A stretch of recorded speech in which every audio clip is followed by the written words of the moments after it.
Good evening, buenas noches, and thank you for tuning in. On behalf of all of us at the locally based, independently owned bookstore, Books and Books in Miami, Florida, and in partnership with Miami Book Fair and our indie bookstore partners, Anderson's in Chicago, Book Passage in San Francisco, Book People in Austin, Elliott Bay in Seattle, Harvard Bookstore in Cambridge, the King's English in Salt Lake City, Left Bank Books in St. Louis, Northshire in Manchester, Politics and Prose in Washington, D.C., Village Books in Bellingham, and Women and Children First in Chicago.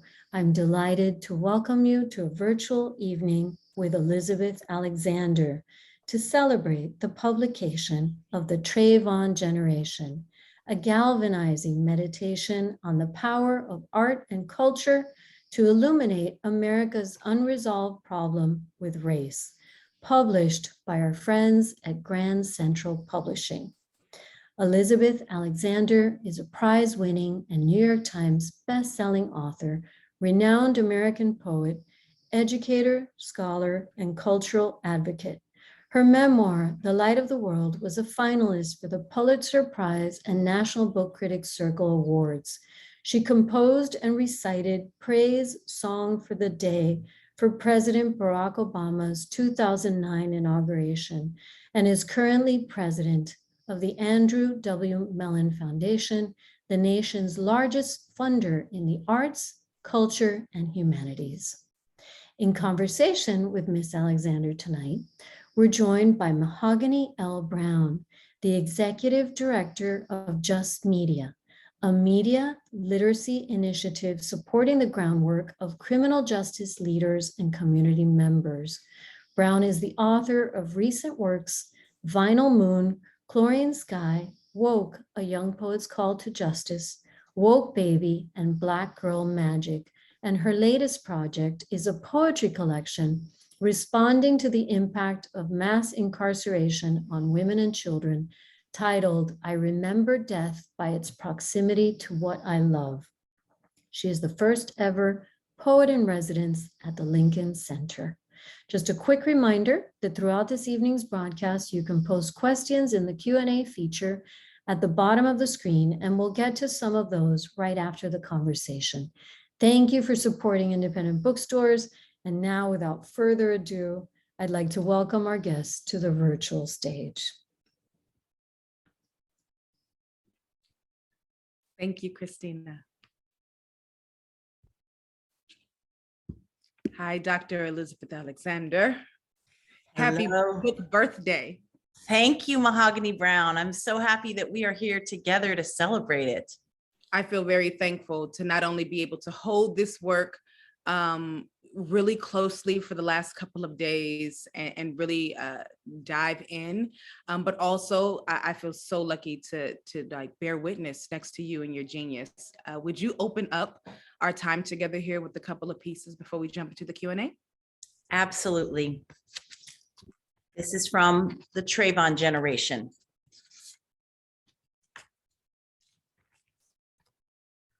I call the young people who grew up in the past 25 years the TRAYVON Generation. They always knew these stories. These stories of violence formed their worldview. These stories helped instruct young African Americans about their embodiment and about their vulnerability. The stories were primers in fear and futility. The stories were the ground soil of their rage. The stories instructed them that anti-Black hatred and violence were never far. They watched these violations up close and on their cell phones so many times over. They watched them in near real time. They watched them crisscrossed and concentrated. They watched them on the school bus. They watched them under the covers at night. They watched them often outside of the presence of adults who loved them and were charged with keeping them safe in body and soul. This is the generation of my sons, now 23 and 22 years old, and their friends who are also children to me, and the university students I have taught and mentored and loved. And this is also the generation of Darnella Frazier, the 17-year-old Minneapolis girl who came upon George Floyd's murder in progress while on an everyday run to the corner store with her little cousin on May 25th, filmed it on her phone and posted it to her Facebook page at 1:46 a.m. with the caption, "They killed him right in front of Cup Foods over South on 38th and Chicago."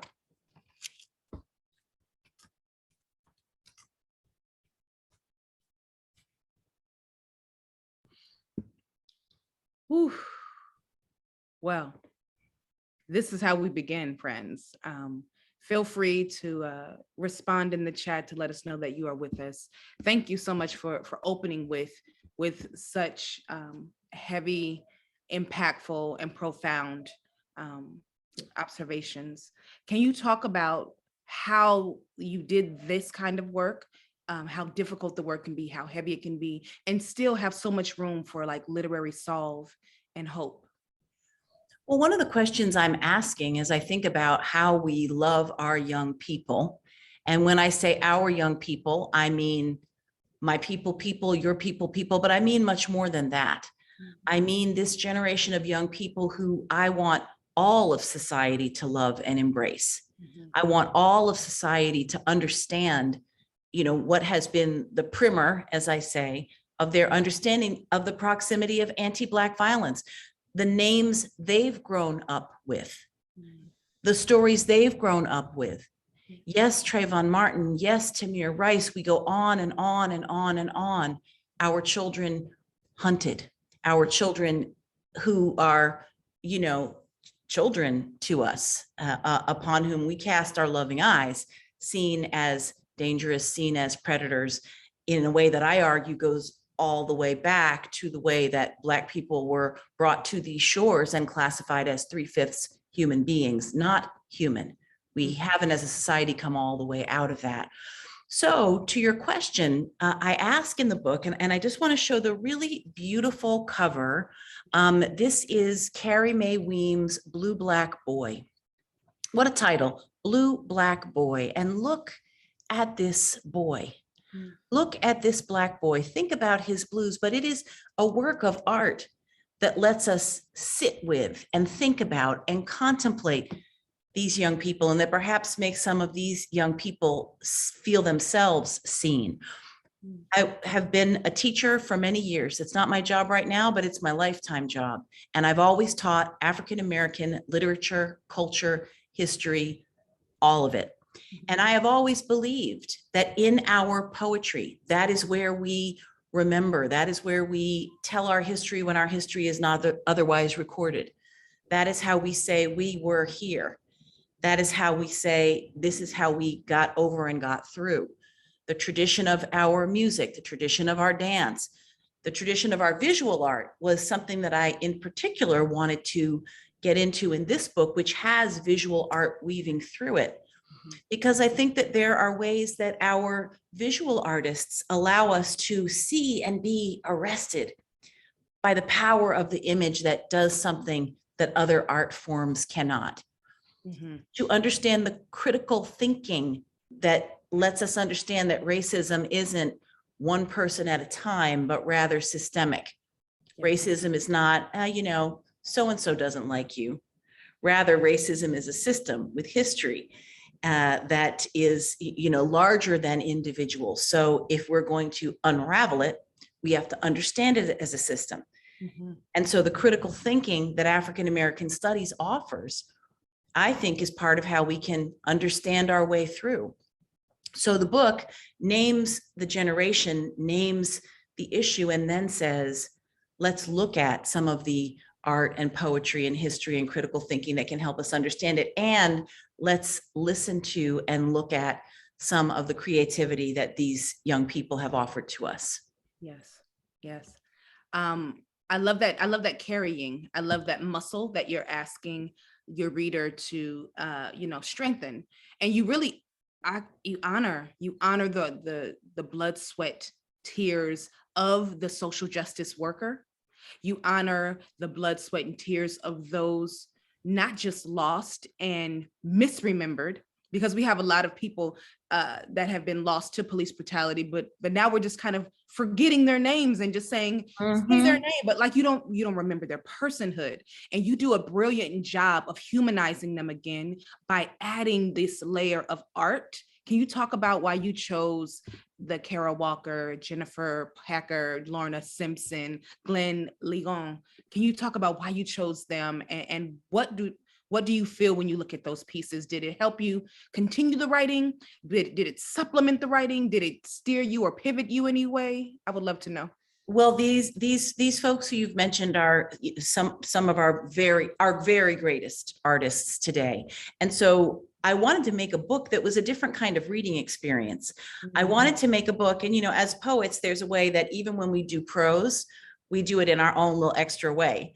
So these are relatively condensed chapters. And we also believe in the interregnum, or the white space, or the conversation. So I thought if we had works of art woven through, sometimes directly related to the thing that's being talked about in words, sometimes in a sort of counter relationship to those words. I wanted people to read the images as they read the words, to stop and shift and then keep moving and then perhaps go back. Someone could look at the book and just look at the images and have that be a read. Right. And then go back at it, look at it all together. You mentioned some of these artists. Brianna, Blessed Are Those Who Mourn is the painting by Jennifer Packer that comes very early in the book. It's an extraordinary painting. For those who might be in New York, it's up at the Whitney Museum in her extraordinary show right now. It's huge, wall-sized, predominantly yellow, but she's quite a colorist. And it was inspired, if you will, I mean, literally the breath taken from the murder of Breonna Taylor in her bed, in her home. But she wasn't going to replicate that. She wasn't going to paint that scene. Instead, she said, when I looked at the pictures of her apartment, I saw things that were familiar: an iron, a fan, a particular sofa, a particular kind of window. And so she said, that is how I identified with this other young Black woman, is by starting by painting a space that was familiar. I knew her through her space. That was my point of entry and empathy. Yeah. The Kara Walker is a 60-foot long, in real life, painting that is in the High Museum of Art in Atlanta. And why it is important that it's in the High Museum is that she grew up in Atlanta in the shadow of Stone Mountain, which is the largest bas-relief sculpture on earth and the largest and most significant monument to the Confederacy. Oh. A victorious monument to the Confederacy, built with Klan money, Klan celebrations, venerating the lost cause of the Confederacy. And it is a place that many people, school trips, picnics, recreation, people go. And in the words of the poet Adrienne Sue that I use in the book, she talked about growing up in Atlanta and what she called the shock of delayed comprehension. When she realized that this place where she was recreating was the world's largest shrine to white supremacy. Oof. So here is Kara Walker making a work that talks back to that, which I think is just really very, very extraordinary.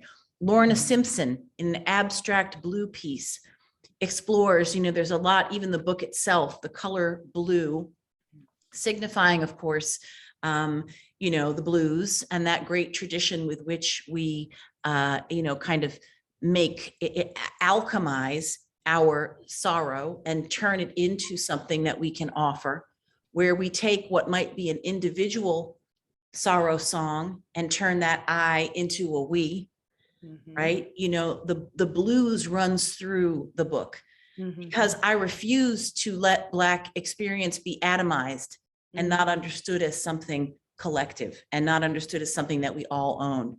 So Lorna Simpson's blues, her abstract blues, take me there. So those are just some. There are many, many more. I could parse and talk about all of them, but you can see the way that but they're working with the text. I'm here for the masterclass. Thank you for that. Especially as a poet, right? We kind of forget that there are ways to think about art outside of the art. And so I think you do a great job at giving us toeholds to walk through these different pieces. And I love the Lorna blue and even the color, the cover art, because it reminds me of the chakras. So you have the third chakra that's it's in the hue of blue, and that's, I think, focused on the throat. And then you have the fourth chakra, which is about the third eye, which is also a blue. And I feel like you're doing this beautiful oscillating dance between the two, where you're constantly asking us to engage here, but then also to be mindful of what we're saying, what we're not saying, what we hear, you know, how the voice can move.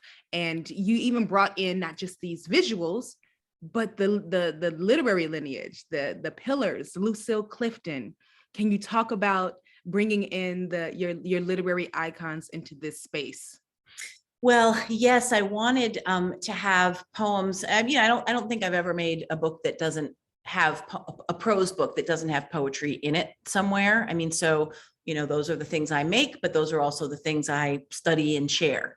And I turned to the great Lucille, who always, you know, Lucille, she talked about this loose light, her light, the light that she and her work shine on everything. You know, illuminate I can, and so illuminate I did, as she wrote in one poem. Yeah. And so one of the ones that I include is a poem about a plantation in South Carolina, where she repeats the question. She's asking, who lies here? Who lies beneath this soil? She's asking a more profound question. What are the stories that are not told? Who are the names? Let me call the names of the enslaved people who lived and died here, and who are probably, you know, literally beneath one's feet when one walks. And the poem ends, here lies, which again, we start, it's at the funeral, it's at the burial, you know, here lies Joe Smith, here lies, and she's talking about the lies of the South, the lies of the Confederacy, the lies that would have us think that the Confederacy was victorious and that white supremacy is an enduring ideology after the Civil War. And here lies, at the end of the poem, she's called up those names. She's called up those souls. She's performed that act of conjuration. Gwendolyn Brooks, so important to so many of us, and her poem, The Boy Died in My Alley. The boy died in my alley without my having known, apparently died alone. And she talks about how our children have to belong to all of us. You know, you can't say that's not my child. That's right. When a child is getting shot in the alley. That's right. And what she says that's even more profound is, mother, father, sister, brother, he called out, we failed him. He's ours. How do we claim him? The boy died in my alley. Natasha Trethewey, her incredible poem, Southern History, where she talks about Trethewey, born in Mississippi in 1967. And she talks about being taught Gone with the Wind as a history book when she was a child. Yes. But what's profound about it, not just that she was taught Gone with the Wind as a history book, but that as a small Black girl in that class, she felt shame that she didn't speak up against it. And I use that poem to ask a question that's elsewhere in the book as well. You know, it starts off, the problem of the 21st century remains the color line. So what does it mean that the problem of race is with us still? But what does it mean that we keep looking to Black people to fix it when we didn't create it? Okay. Why does a little Black girl feel like what a teacher is teaching her is somehow her responsibility to correct? So, you know, I want us to think our way out of that place as well, which doesn't mean hands off. It just means let us disabuse white people of the idea that this is not something that Black people didn't create and therefore has to be dismantled. There have to be white hands Yes. doing the dismantling. Yes. We have some great comments. One just said, utterly exhausted daily. It is not our job. Amen. I do want to say the amen is necessary, because for a moment I thought you was having a sermon. That was a perfect moment for me. I almost paid tithes. That's absolutely correct. So in Here Lies, absolutely openings, it just mind-blowing, an intriguing entry into the book.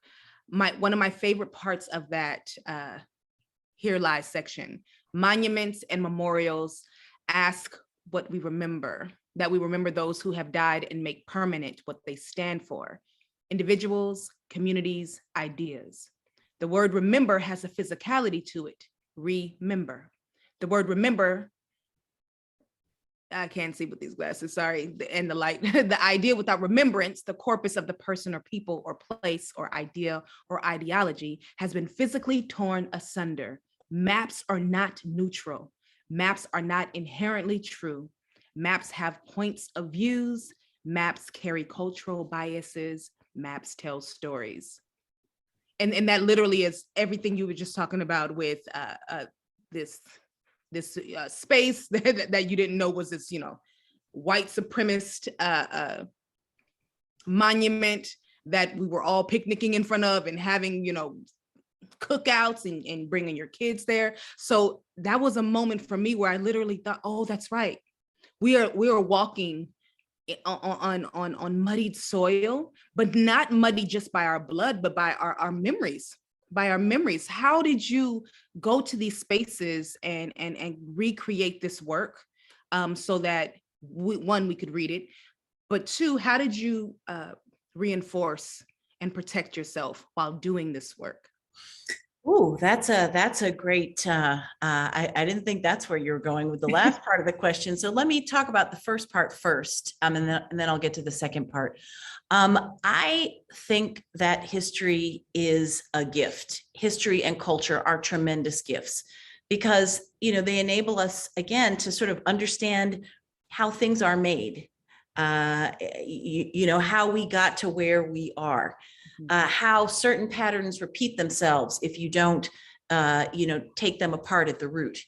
And again, that, we don't have to start from scratch in thinking about every problem that comes before us.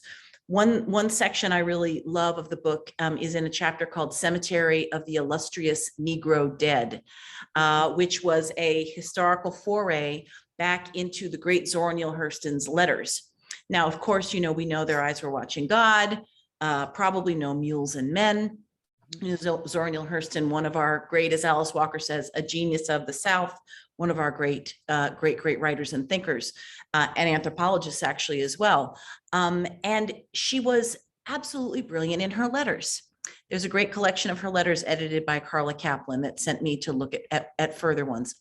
And she wrote to W.E.B. Du Bois in the 1940s with a beautiful idea. She said, what if we were to build a place of eternal Negro rest, a cemetery for the illustrious Negro dead? We could get some beautiful land in Florida where, there's a variety of plants, flora, fauna. We could get as much land as we wanted. And this would be where we would inter Frederick Douglass, Harriet Tubman, this one. She said, John Brown can come in the cemetery for the illustrious Negro dead. She visions the whole thing. She said, because otherwise we will die unhonored and unremembered. So ironic, because that is how Zora Neale Hurston passed at the end of her life. And it took years later, the writer Alice Walker to go back to where she was from and erect a marker. Yeah. Zora Neale Hurston, genius of the South. So to me, understanding this historical timeline, understanding that the beautiful idea of how to memorialize, as good as any idea I've seen today, was something that Hurston put forth a long time ago. And that what she was enacting was this idea that I think Black folks have always understood. Again, without full access to the mainstream, that doesn't mean we don't do our remembering. that means we don't make our own monuments. Of course we do. So I talk about New Haven, Connecticut, a city I know very well, a city I've lived in for many, many years, and coming upon a scene familiar to us in so many of our communities. Traffic stopped because in front of a Black church, hundreds of folks are spilling out. They're all wearing the same color of gold hoodie. And when you look at it, there's the face of a boy, the boy who was killed. We see this in all of our neighborhoods. So his people were saying, this is our child. Yes. You know, this is our child. Something as small and important as memorials by the side of the road. So I talk a little bit about the memorial to Sandra Bland at the side of the road where she was violently pulled over. You know, I think it's important to say that in the face of attempts to disempower and erase, in the face of all this violence, we have always stood up and asserted ourselves. We have always created. Our poems outlive us. Our art outlives us. And so that's what I'm trying to bring forward now to the second part of how did I protect myself? That's a very deep question. And I think that goes to a space that you know well as well, you know, to mothering, to Black mothering. You know, yes. There is a work by Elizabeth Catlett in here, and I wish we could, if you look at it in the book, it's called The Torture of Mothers. I don't think we can put it up, but I can describe it very well. It is an Elizabeth Catlett bust, a head of a Black woman, and inside the head is a window just like this, and in that window is a boy in a pool of blood. And when you look at this picture, to me, it's like the worry that never goes away. Yes. You know, everybody who loves somebody worries about them. But the added layer of worry that never goes away when you are responsible for a Black child. Yes. And how does one, you know, fortify oneself? You know, I think in community, I think with voice, but also I think, you know, and there's a section I would like to read this about, this wasn't what I was going to read, but I want to, it speaks to what you're asking. Okay. Every Black mother I know is exhausted in her own way. I think every Black mother must dream her fears about our children. I cannot write my dreams for fear they will come true if I speak them into form. One friend tells me of a dream she had where she was flying an old-fashioned twin plane with her teenage son. They were flying in tandem until she was suddenly ejected from the plane seat and fell to the ocean below. She looked up and saw her son continue to fly while the pieces of her side of the plane broke off. Wings, engine, body. He continued to fly the half plane, but she knew it could not support him. Her desperation was animal and wild. I pushed my body through the air to try to reach him, she tells me, and then the dream ended. Or Black mothers are not dreaming because we are so exhausted that the dream space is without language or image, just darkness. If Black children belong to us, and we need not be mothers or fathers or even Black for Black children to belong to us, a part of us is always vigilant and always exhausted. Always exhausted. That's a perfect way to summarize, honestly, this art piece by Elizabeth Catlett. When I saw it, I thought of the thought bubble, right? Yes. As a thought bubble, which is very unsuspecting. That's something that you remember with cartoons. It's friendly, it's familiar. But then the reality is that despair, that destruction, that certain death is always going on in a Black mother's mind, in her head. And that's so great. The thought bubble in the cartoon, I hadn't thought of that. But that is the, kind of accessibility of the catlet. That's and sort of a graphic element that of course was a part of her work as well. She worked at a printmaking workshop out of a printmaking workshop in Mexico. So I love that observation. And because you have two sons, how are they responding to this work specifically? I feel like my daughter, bless her soul, it was a long time where she would just talk and she would be like, Mom, why aren't you saying anything? Because I was taking notes. I was like, this is going to be a poem later. Can't wait. And then there came a time when she was like, okay, no more poems about me. That's it. And so I had to not do it when she was in high school. I think I had to give her a break. And now that she graduated college, I'm back on the grind. But so children. Yeah, right. They have all these rules.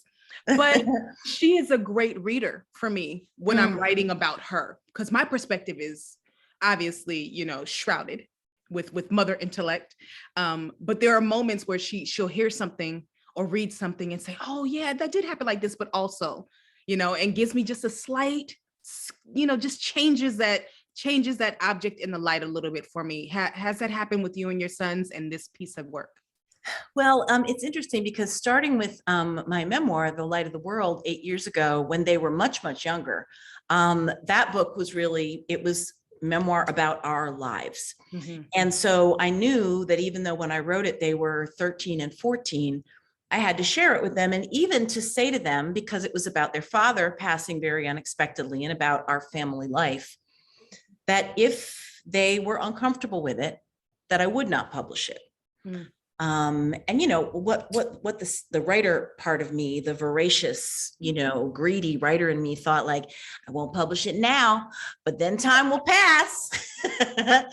But I did also, like, seriously, truly, they were children. And so, and what was fascinating was, and they said, we want you to read it to us.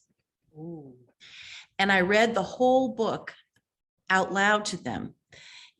And this was after one day they came home from school and I was, kind of hadn't fixed my face after a hard writing session. I was very emotional. They said, what's up? And I said, oh, yeah, the writing was hard. Why was it hard?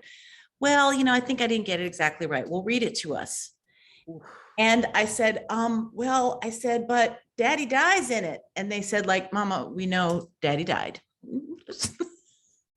Read the book. Read the book. A film. And then what was fascinating was the kinds of comments they made were, it's when you realize, like, we experience the same thing from different angles. Yes. Sometimes overlapping, sometimes not. But we talked about it. We talked about it. And it was like something that wasn't the book. The book could be let be because something other than the book grew out of that. Yes. In this one, my sons and their friends, I mean, as you know, one of the real, gifts of their young adulthood is I have more sons now from their friends, and a couple of daughters too. And so, having had those young folks at my table, I've been listening and listening and listening and listening and listening and listening. Again, along with students who, some of whom I've loved deeply and dearly over many, many years, because I didn't want to sort of name this generation and say, this is what I see you all going through without having it be in some way resonant for them. And I think that, look, let me tell you, I mean, I think this generation, I think they're fierce. I think they're ready. I think they are pained.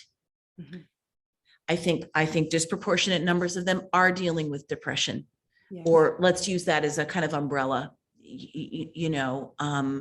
I think that when you try to both find and express the joy that is part of being a free young person, and there's a lot in this book about freedom. And I talk about my father, 88 years old, in a section about, I call free Black men. Because it was my father who taught me and taught my children what it is to be a free Black man. Mm. what it means to be able to say, hell no, what it means to have your money in your pocket. Mm. So that, as he would say, you can leave that job, you can leave that man, you can leave. You have your own. Mm-hmm. You have your own. Mm-hmm. And, to be able to stand up to the lies they tell on us, Mm. and to be ready. I talk about how when my father, both of my parents, Harlemites, myself, born though displaced, proud Harlemite. And, in 1941, when Daddy was 8 years old, that was his first police encounter. Wow. In Harlem, USA. 8 years old. 8 years old. And his mother had taught him, you better exercise your mind so you can memorize those badge numbers. Ooh. She said, you politely get yourself out of the situation and get home, and you better have that badge number. Mm.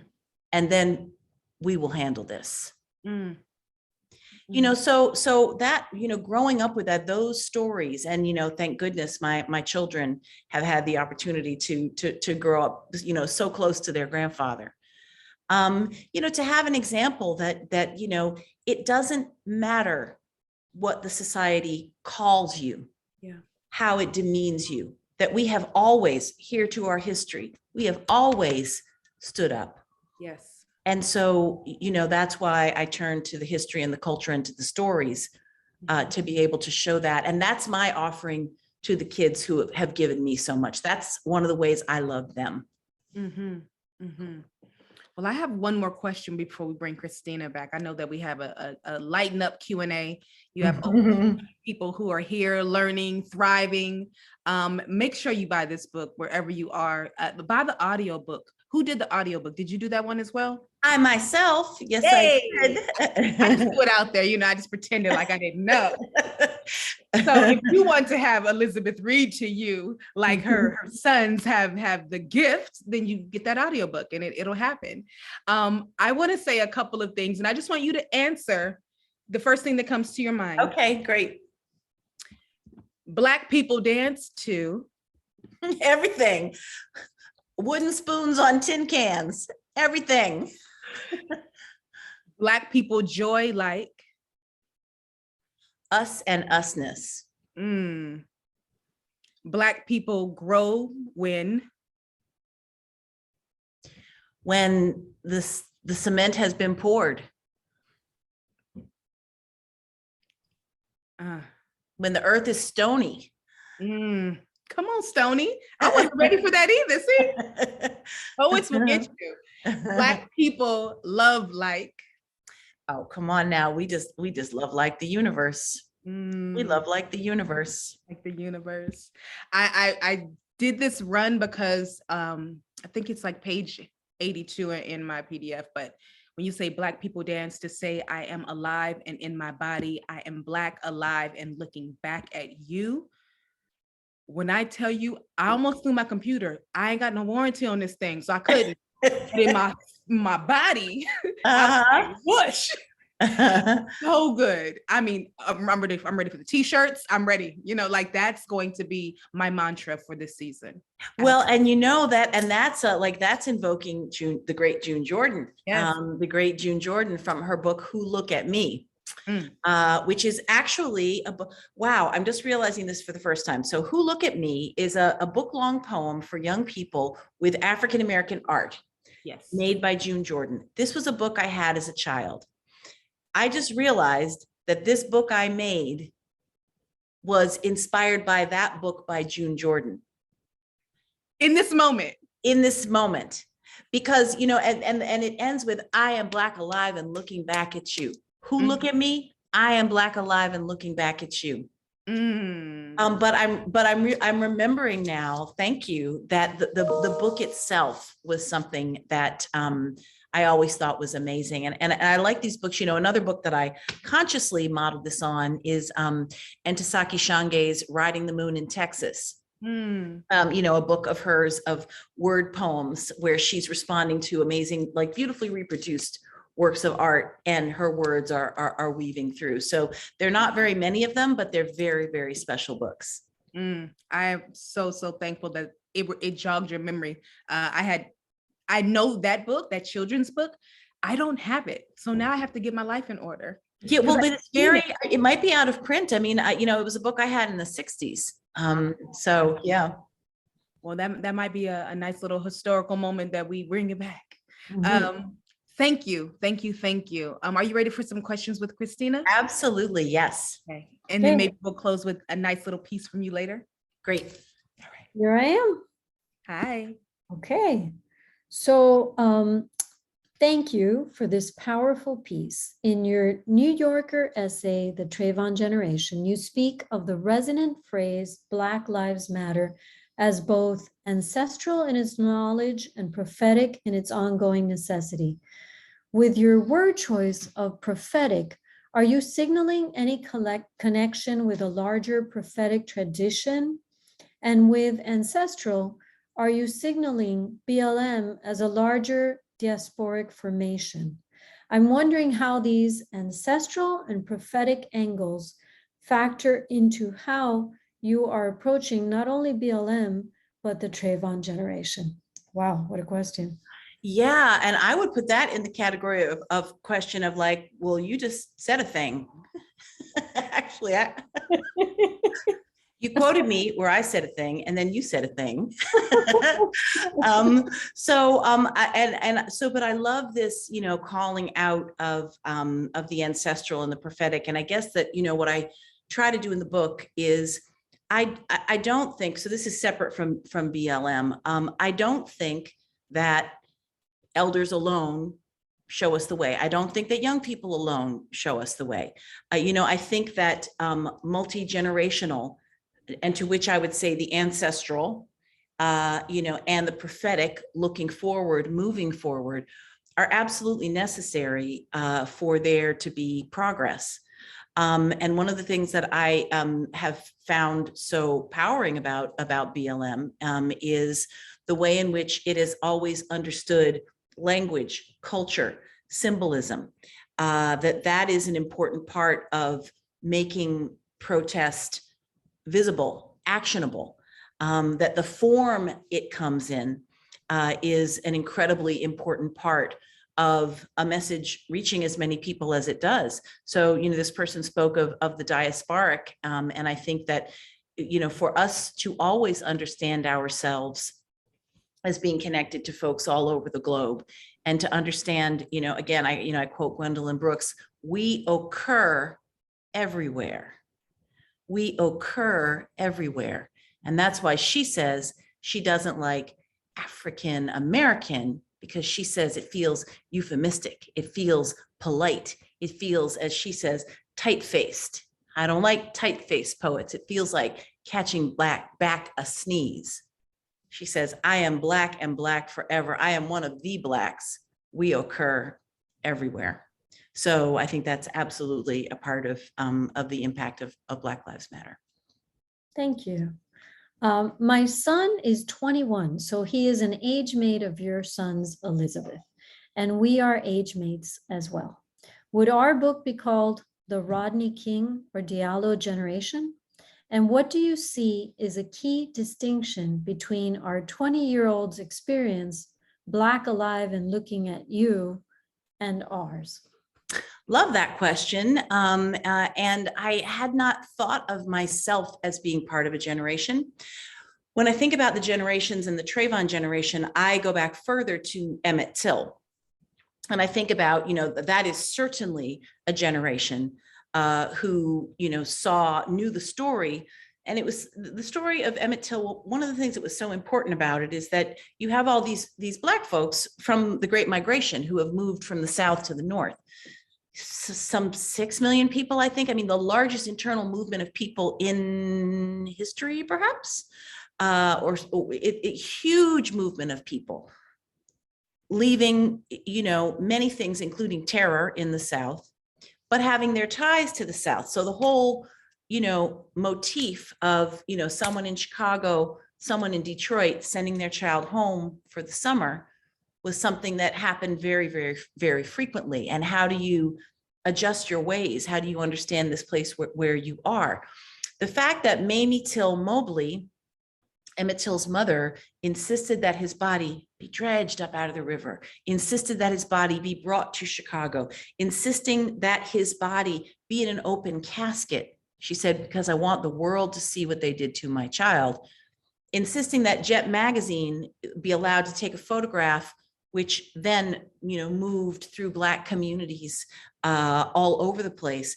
Some people say that Emmett Till's murder and our knowledge of it was can be measured as a starting point of the civil rights movement. I mean, of course, there was movement work happening, but so that's a clear generation. I certainly do think for my generation, what was interesting about Rodney King is that if you think about different technologies, we have the photograph in Jet magazine in 1955. Then in 1993, we have, or the early 1990s, we have not a cell phone camera, but, George Holliday with his video camera. Here I am doing it like it's 1920. It was a video camera, taking a picture, so that's why we know about Rodney King, and that's why people could be called to action. And then moving forward, so that certainly was emblematic. But that was not, I don't think, a story where we necessarily felt our vulnerability in the same way that I'm talking about both Emmett Till and the TRAYVON generation, when the young folks felt their vulnerability, their proximity to that violence. To Amadou Diallo, I mean, any number of these stories, and again, when you just tell them, they resonate together, but also in their particularity. I was thinking one story that haunts me is Elijah McClain. It shouldn't matter that he had a particular dearness, that he had a particular way with language, that he appealed to his tormentors with a language of empathy, but that does make me feel it in a particular way. So back to Amadou Diallo and the personal, my late husband was an immigrant from East Africa, always coming back late at, learning, coming from a Black place, learning what it was to be a Black man in the United States, coming back late at night from his many dishwashing jobs, and being in unsafe circumstances. So for my husband, Amadou Diallo was the story that felt like there but for the grace of God. That was me coming home late at night from my dishwashing job, and that could have been, that there might have been a language issue, that he perhaps didn't understand what was said to him, that he showed his keys. Like my big son in the elevator now tells me, I show my keys so they know I live here. But that's a great question about generations. I'm going to keep thinking about it. I think we should all meditate on kind of, how would we name our generation? I love that. Well, the person who asked it asked me that I please tell you that it's Treasure who asked the question. Treasure. Hello, Treasure Redmond. Oh my goodness. Beautiful. A comment from Elena. You are both articulate, disciplined, well-versed, and seemingly open to a conversation with even a stone-cold racist. So, are you concerned that the TRAYVON generation will only capture your messages as a slogan mantra and justification for violence? So don't get the question. I think I don't quite, perhaps if the person wants to write more in the chat.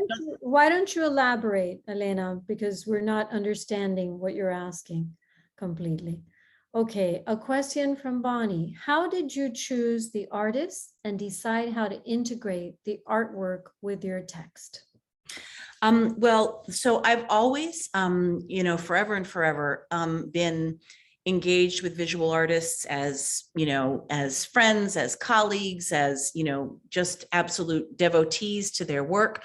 I've written about Black visual arts. I'm very proud that on all of my books, all of the covers are works of art by Black artists, different ones. So if you line them all up, as I do from time to time, just to look at all of those beautiful artists, reproduced really, really well. It's sort of a gallery, a story of Black art. So this has been a lifelong engagement. And I wanted with this book also to learn more about works of art that I didn't necessarily know about. I wanted to cast a very, very wide net. So two amazing young women who I've worked with, Josie Hodson and Martha Scott Burton, helped me by I said, go find me. You know what I'm writing about. You know what I'm thinking about. We've talked about it. Show me stuff, show me stuff, show me stuff. So it was a great moment for me to expand and learn. And again, as I said earlier, I wanted it to be, I wasn't illustrating the book. And I didn't want the art to be in any way subsidiary. I felt like I was bringing, exactly as with the poems who were in the book and the poets that are in the book, I was raising them to the level of a conversation. And so that's what I've hoped to achieve. A very physical process too, in the kind of laying out of it. Thank you.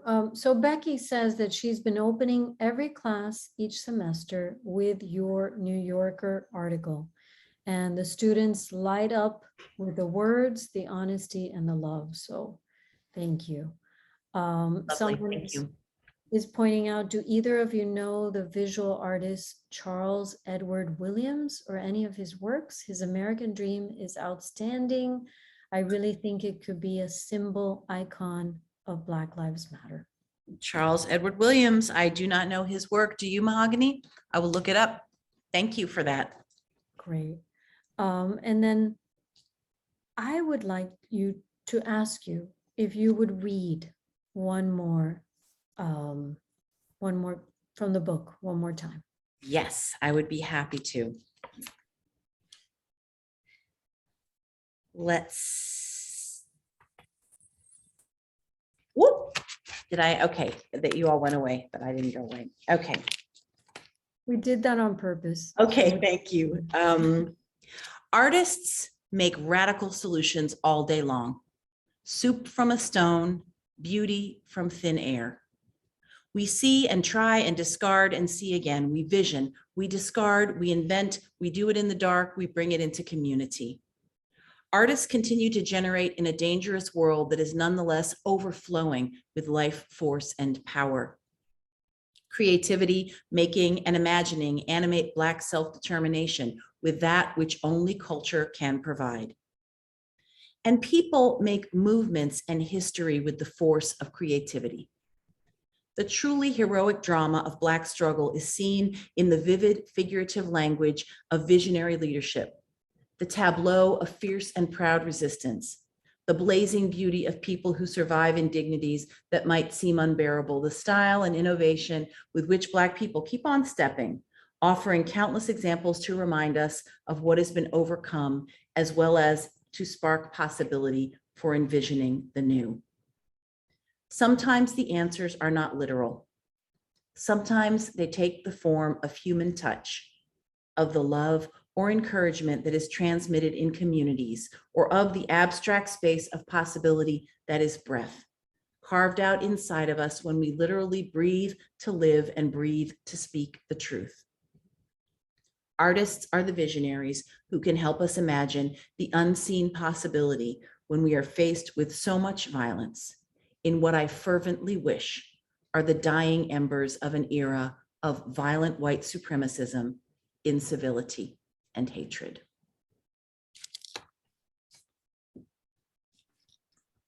Thank you. Thank you so much. Thank you. Thank you for having me. Thank you, Mahogany Brown, for all the soul richness you bring to everything you do. Thank you for this work. You said it best. There is no liberation in the by and by. I really and truly appreciate you bringing together so many different facets of our Black lives. not just the loss of our lives, but our dignity, Yes. our memory, and our propensity for love. So thank you for that. I'm excited to you. dive back in. Thank you, thank you, thank you. Thanks to you both. We love this book. We're so proud to have it on our shelves. We can't wait to spread the word to everyone that comes in, show it off. It's gorgeous. Thank you so much. Thank you to Miami Book Fair, all our bookstore partners as well.